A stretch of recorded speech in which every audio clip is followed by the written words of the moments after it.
Merci beaucoup de m'avoir invité. D'abord, souligner la confusion qui est en même temps l'expression du fait que le phénomène de lanceur d'alerte est un peu victime de son succès. La confusion qui n'est pas forcément dommageable, mais sur laquelle il faut dire un mot, entre le statut de lanceur d'alerte et le désobéissant. Parce qu'il y a une certaine confusion qui est faite dans l'opinion publique. Tout le monde dit de Snowden que c'est un grand lanceur d'alerte, mais sur le plan technique, c'est d'abord un grand désobéissant. Alors, c'est un peu paradoxal, parce qu'en même temps, ils sont l'un et l'autre un peu à front renversé, puisque le lanceur d'alerte, si on dit les choses avec un peu d'excès, de façon imagée, est un grand obéissant, puisque précisément son ambition, c'est de se mettre sous le couvert de la loi, sous la protection de la loi, pour donner l'alerte, sans préjudice de ce qui a été dit à l'instant, c'est-à-dire du caractère lacunaire et insuffisant de la loi. Mais le lanceur d'alerte, il obéit à une injonction de la loi, à un encouragement de la loi, c'est-à-dire de donner l'alerte avec la conviction qui est parfois fragile, et la conviction qui n'est pas toujours suffisamment soutenue, avec la conviction qui va être protégée par les dispositions de la loi, c'est notamment celles qui viennent d'être évoquées. Quant au désobéissant, lui, sa conscience fait irruption comme une petite insurrection individuelle, pour reprendre une expression de Václav Havel, et l'amène à désobéir, c'est-à-dire à faire un arbitrage entre sa conscience et l'obéissance. Donc, ce sont deux figures d'une certaine façon opposées, mais qui en même temps se mêlent sur le plan de la grande figure internationale de Snowden. Je parle de Snowden à l'instant puisque je fais partie du groupe des avocats européens qui se sont mis au service de Snowden, avec un avocat espagnol, un avocat allemand, évidemment en contact avec les avocats américains. Mais Snowden, on ne sait pas s'il a vraiment beaucoup donné l'alerte. Je ne suis pas sûr qu'il ait beaucoup donné l'alerte en interne auprès des services secrets américains. On peut se demander s'il n'a pas franchi le Rubicon, peut-être sans avoir à l'avance tenté d'épuiser les mécanismes d'alerte que l'administration pouvait lui offrir, à supposer d'ailleurs qu'il y ait eu des mécanismes d'alerte au sein de la NSA qui pouvaient lui donner envie de le faire, ce dont je doute évidemment beaucoup. Deuxième commentaire qu'il faut faire et qui me paraît aussi essentiel. La loi est insuffisante. On y reviendra dans quelques instants. Et je dirai en conclusion pourquoi et dans quelle direction je pense que la loi française et même au-delà, la loi européenne et même au-delà, éventuellement demain, une grande convention multilatérale de protection des lanceurs d'alerte. Nos petits-enfants la verront, sans doute pas nous.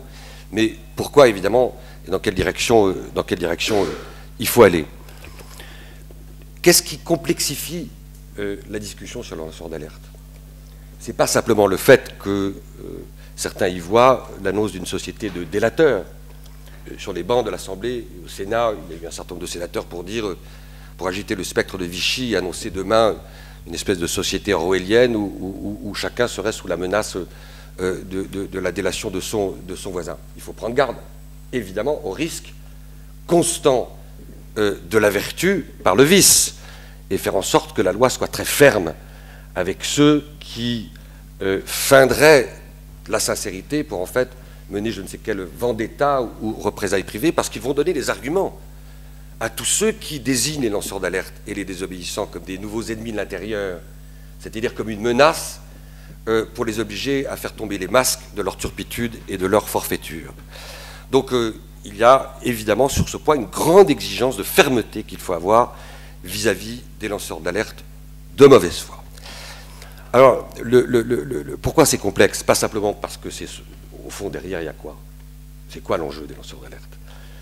C'est le fait que les très graves atteintes à l'intérêt général demain, qu'elles proviennent des conditions dans lesquelles des hyperprofits seront fabriqués de façon extrêmement clandestine et opaque et parfois dommageable pour l'intérêt général, ou les conditions dans lesquelles, au nom de la lutte contre le terrorisme et de l'obsession sécuritaire, seront mis en place des mécanismes insidieux, sournois, extrêmement meurtriers pour la vie privée et l'intimité des personnes, alors même que le droit à la vie privée est devenu un des grands droits de l'homme du XXIe siècle. Quels sont les enjeux?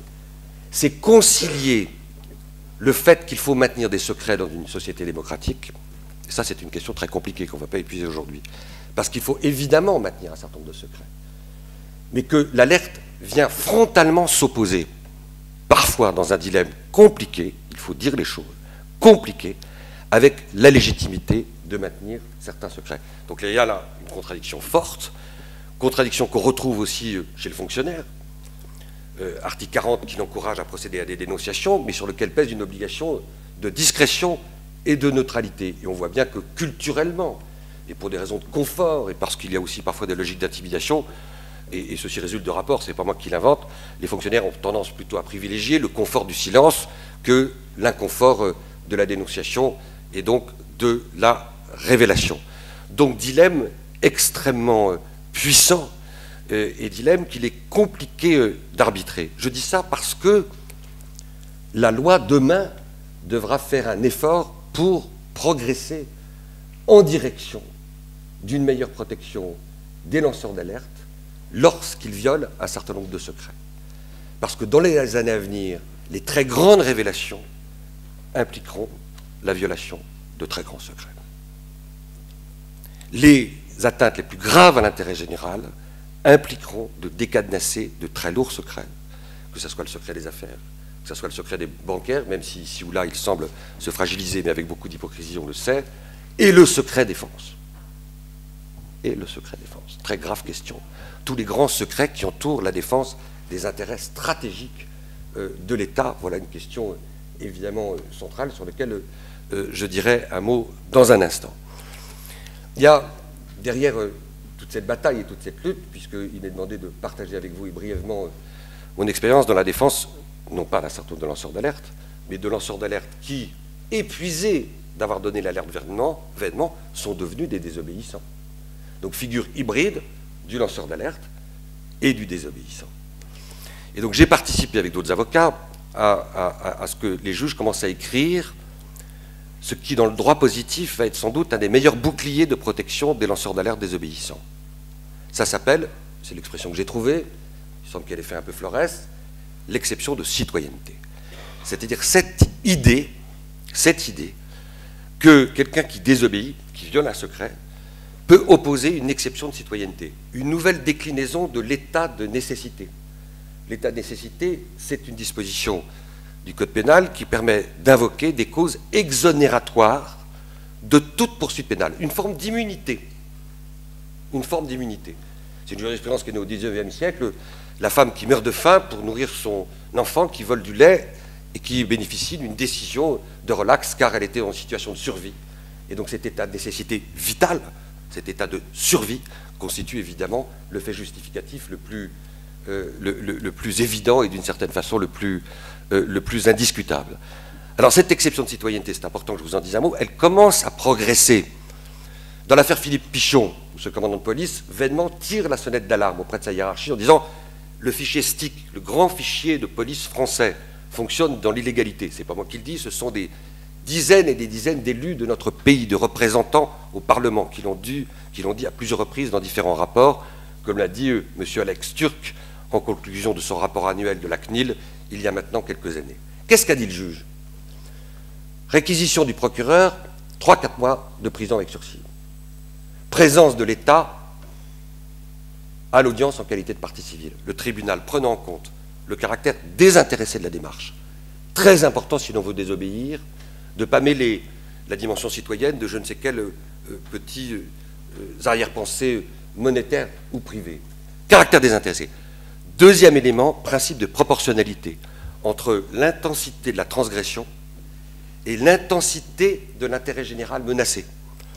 Et le juge, à propos de Philippe Pichon, c'est une notion très importante, dit dans son jugement, vous avez donné l'alerte, la question de la légalité des fichiers en France est une question d'intérêt général primordiale, vous n'avez pas été écouté, votre démarche est désintéressée, et donc une sanction tombe, 1 500 € d'amende avec sursis, et le tribunal dit à l'État, représenté par un avocat, vous êtes irrecevable dans votre constitution de partie civile, car ce sont vos propres turpitudes qui sont à l'origine de la transgression de Philippe Pichon. Donc, décision intéressante sur laquelle le parquet de Paris, dans sa grande sagesse, ça arrive, a eu l'intelligence de ne pas faire appel.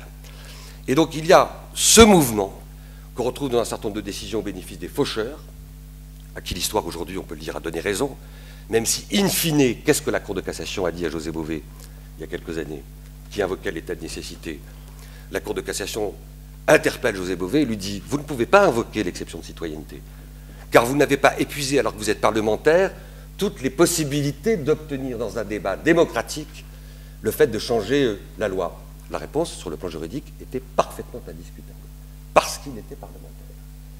Alors, ce mouvement, évidemment, est en train de se construire, il est encouragé naturellement par la jurisprudence de la Cour européenne des droits de l'homme, mais il ne suffira pas à donner une protection complète aux lanceurs d'alerte désobéissants. Il y a un autre juge qui est de plus en plus interpellé sur les lanceurs d'alerte. Quel est ce juge? Qui, pour l'instant, est très timide. C'est le juge prud'homal. Pourquoi le juge prud'homal est timide? Parce qu'il doit arbitrer précisément une contradiction terrible, un conflit de loyauté. La loyauté que le collaborateur doit à son entreprise et la loyauté que le collaborateur doit à l'intérêt général. Comment concilier les deux? Il est, au nom de cette exigence de répondre à un impératif de sa conscience, défendre l'intérêt général, il devient un traître au sein de son entreprise. Et menacé, vous l'avez dit il y a quelques instants, de toutes les représailles. Alors, là aussi, il y a une jurisprudence un peu timide qui commence à se construire, et des juges prud'homaux, parce que aussi, chez les juges prud'homaux, même chez les juges prud'homaux, il y a ce sentiment qu'il y a une obligation citoyenne de prendre en compte tout ce qui touche à la protection de l'intérêt général, cette idée que maintenant, l'obligation de loyauté au sein d'une entreprise peut céder, peut s'évanouir, peut se diluer derrière l'obligation de répondre à l'injonction de protéger l'intérêt général. Voilà donc des pistes jurisprudentielles importantes et qui commandent évidemment de plus en plus aux futurs lanceurs d'alerte d'essayer autant que faire se peut de se faire accompagner par des avocats, je ne milite pas pour ma profession, mais en tous les cas d'anticiper sur les risques. Il faut d'autant plus anticiper sur les risques, comme l'a dit M. Belaïch, dans un rapport qu'il a fait, que je cite dans mon livre, qui a travaillé au sein du service central de prévention de la corruption, la loi du 13 novembre 2007, ça ne marche pas. Ça ne marche pas parce qu'il y a tout un florilège, un bouquet de petites techniques d'intimidation, de vexation et de menaces à l'encontre des collaborateurs, qui fait que beaucoup d'entreprises préfèrent prendre le risque d'un licenciement plutôt que prendre le risque de ne pas tout faire pour bâillonner et définitivement intimider ces prophètes de malheur, ces oiseaux de mauvais augure que sont les lanceurs d'alerte. Alors, in fine, moi, ce que je vois comme véritable conquête législative demain, en dehors de ce que vous avez dit, c'est premièrement, il faut évidemment demain un statut unique du lanceur d'alerte dans ce pays. Toutes ces lois fragmentées, éparpillées, diluent les choses et font perdre de la visibilité s'agissant des dispositions protectrices. Donc, statut unique. Deuxième chose, il faudra demain réprimer ceux qui mettent des entraves à l'action des lanceurs d'alerte. On réprime ceux qui entravent l'action de la justice. C'est dans le code pénal. Eh bien, demain, il faudra réprimer ceux qui mettent des entraves à l'action des lanceurs d'alerte. Il faudra institutionnaliser des canaux sécurisés de l'alerte pour essayer de limiter le risque de l'intimidation et de la menace. Et puis enfin, la question ultime qui va être posée aux législateurs d'ici peut-être 1, 2, 3 ou 4 ans, c'est la suivante. Est-ce que la loi française va être la première loi qui dira que dans certains cas, devrait être accordée une immunité judiciaire à certaines alertes ou à certains désobéissants? Ça, c'est une grande question. Je vous donne un exemple. Demain, il y a une menace d'attentat en France. Grave. Des officiers de la DCRI torturent des suspects dans les sous-sols de la DCRI à Levallois. Hypothèse funeste, mais qu'on ne peut pas totalement écarter. Où on demande à les officiers de la DCRI de se protéger derrière le secret défense pour effectuer des actions très déloyales. C'est déjà arrivé dans ce pays. Si l'alerte est donnée par cet officier de la DCRI, il passe tout de suite devant le conseil de discipline, il est révoqué, il perd tout son traitement et il est poursuivi pour violation du secret défense. Eh bien, moi, je dis que l'approfondissement de notre démocratie exigera qu'il y ait une institution qui, arbitrant sur ce principe de proportionnalité, pourra dire à ce désobéissant: l'alerte que vous souhaitez faire prospérer est d'une très grande gravité. Elle est essentielle pour la protection du bien public et de l'intérêt public dans ce pays, pour le sauvetage de notre état de droit et de notre démocratie. Et donc, de grande conscience au sein d'une autorité administrative indépendante, protégeant la confidentialité de ce futur désobéissant, peut-être assurant même son anonymat, devront lui assurer une forme d'immunité judiciaire de tout risque de poursuite, faute de quoi les plus grandes alertes, les plus indispensables, les plus impérieuses, pour sauver d'une certaine façon notre démocratie de tous les risques de ce qui parfois la met en perdition, eh bien, ne pourront jamais véritablement prospérer. Voilà, je vois bien toute la difficulté. Je ne la cache pas. Il y a une vraie complexité, comme il y a toujours une complexité à résoudre les dilemmes au sens donné par Aristote, c'est-à-dire effectivement un arbitrage qui n'est jamais totalement satisfaisant. Mais c'est bien la grandeur des élus de la nation de trouver le meilleur arbitrage possible. C'est évidemment ce qu'on attend d'eux et le plus tôt sera le mieux. Deux remarques pour rebondir avant de donner la parole à Maître Dufeu. Il est très clair que pour nous et pour effectivement toutes les ONG, il y a une radicale différence entre l'alerte éthique et le lanceur d'alerte qui signale, les termes sont importants, un fait grave touchant à l'intérêt général et qui généralement perd tout et d'abord son emploi en faisant ça, donc qui n'a aucun intérêt privé à le faire, et le délateur qui dénonce une personne par vengeance ou pour avoir des intérêts privés. C'est-à-dire d'un côté vous avez le courage et de l'autre la lâcheté. Donc c'est extrêmement fallacieux. Effectivement, c'était dramatique d'entendre sur les bancs des députés, lorsqu'on a voté ces lois, revenir Vichy. Ça n'a strictement rien à voir.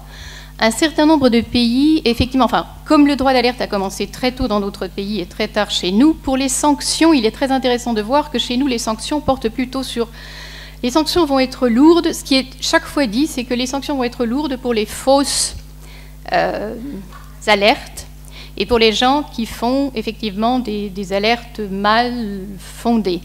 Mais il n'y a aucune sanction, ni contre les gens, notamment pénales, ni contre les gens qui ne dénoncent pas ou qui ne signalent pas les crimes ou délits, ni contre les auteurs de représailles contre les lanceurs d'alerte, alors que, par exemple, si vous regardez la SOX, mais aussi l'Anti-Bribery Act anglais, vous avez depuis 2002, vous devez payer 250 000 $ si vous faites une représaille contre un lanceur d'alerte, et vous avez 10 années de prison. Et c'est vrai aussi par la loi anticorruption anglaise. Alors ce sont des arguments un petit peu de poids, si vous voulez. Donc ça existe dans d'autres pays, et chez nous, pas du tout.